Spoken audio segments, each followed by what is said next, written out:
নামাজ ছেড়ে দিয়েছো, তওবা করো, মাফ করে দেবো। জেনা করেছো, তওবা করো, মাফ করে দেবো। আকাশ সমান গুনাহ করেছো, তওবা করো, মাফ করে দেবো। আল্লাহু আকবার। শুধু তাই নয়, আল্লাহ বলেন বান্দা যখনই তওবা করবি তোরে আমি পছন্দ করি। আল্লাহর রাগ যেন আমাদের মধ্যে চলতে না থাকে, আল্লাহর রাগকে কমাতে হবে। আল্লাহর রাগকে আমাদেরকে কমাতে হবে। এই রাগ কমানোর জন্য আমাদের কি করা দরকার? আমাদেরকে কি করতে হবে? আল্লাহর রাগ কমিয়ে দেয়, আল্লাহর গজবকে কমিয়ে দেয়। আল্লাহর সকল ধরনের বান্দার প্রতি যে ক্রোধ থাকে, এটাকে কমানোর জন্য সবচেয়ে উৎকৃষ্ট মাধ্যম হলো তওবা। বলেন কি? তওবা। তওবার মাধ্যমে আল্লাহ সুবহানাহু ওয়া তাআলা আমাদেরকে পছন্দ করেন। যেমন আল্লাহ সুবহানাহু ওয়া তাআলা সূরা বাকারার 222 নম্বর আয়াতে বললেন, ইন্নাল্লাহা ইউহিব্বুত তাওয়াবিন, ইন্নাল্লাহা ইউহিব্বুত তাওয়াবিন ওয়া ইউহিব্বুল মুতাতাহহিরিন। আল্লাহু আকবার, আল্লাহু আকবার। আল্লাহ বলতেছেন, বান্দা যদি আমার কাছে তওবা করো আমি তোমারে ভালোবাসি।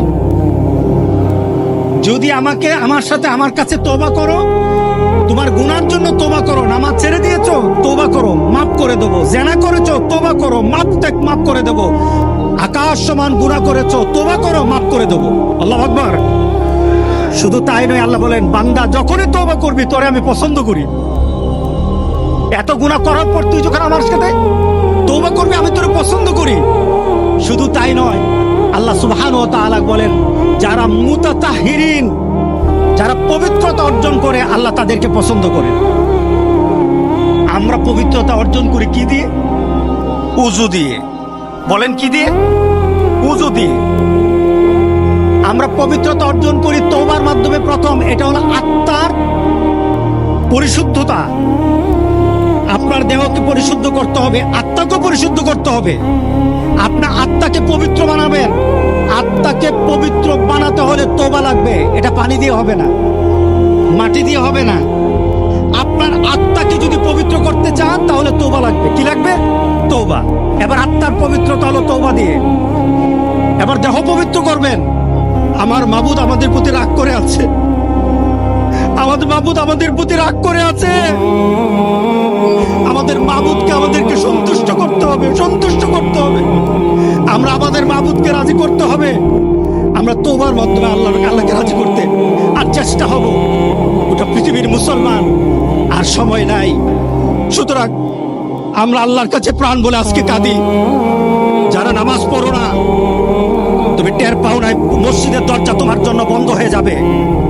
তুমি মনে রেখে দিও, মসজিদের সাথে তোমার সম্পর্ক তোমার হয় নাই, তুমি জান্নাতের দরজাও তুমি খুলতে পারবা না। তুমি এখনো বেনামাজি থাকবা না। তুমি অনেক কিছু হতে পারো, তুমি ইসলামের কাতারে থাকবা না। সুতরাং আমার রাসূলের কথা হলো তওবা তো তখন পর্যন্ত। আমার আল্লাহ বলেছেন লাইসাতিত তাওবাতু লিল্লাযিনা ইয়ামালুনাস সাইয়্যাত। একটা মানুষ পাপ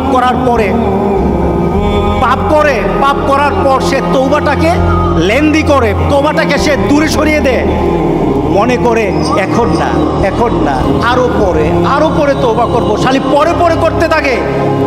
তার জন্য তওবা নাই। হাত্তা ইদা হাদরা আহাদাহুমুল মাউত, যখন মৃত্যুর দুয়ারে চলে যায়, যখন সে ইনসেপ্টিকেরিয়াতে চলে যায়, যখন সে বিভিন্ন ধরনের আইসিইউতে যায়, তখন বললে ইন্নী তুবতুল আন, এখন তওবা করতেছি। আল্লাহ বলেন এটা আমার কাছে তওবা না। যারা এইভাবে তওবা করে তাদের তওবা আল্লাহ বলেন লাইসাতিত তাওবা, এটা তওবা নয়। এই তওবা আমি কবুল করি না। রাসূল সাল্লাল্লাহু আলাইহি সাল্লাম বলেছেন মা লাম ইয়াতাগারগির, যখন গড়গড় আরম্ভ হয়ে যাবে তখন আর তওবা কারো কবুল করা হবে না। গোটা পৃথিবীর মধ্যে কিন্তু গড়গড়ার পর্যায়ে চলে আসছে। এখনই আমাদেরকে ফিরে আসতে হবে। আমরা যদি মুমিন হই, রাসূল সাল্লাল্লাহু আলাইহি সাল্লাম আমাদেরকে বলেছেন আমাদের জীবনটা, মুমিনের জীবনটা হবে আশ্চর্যজনক, আর কাফেরের জীবনটা হবে ভীতিকর।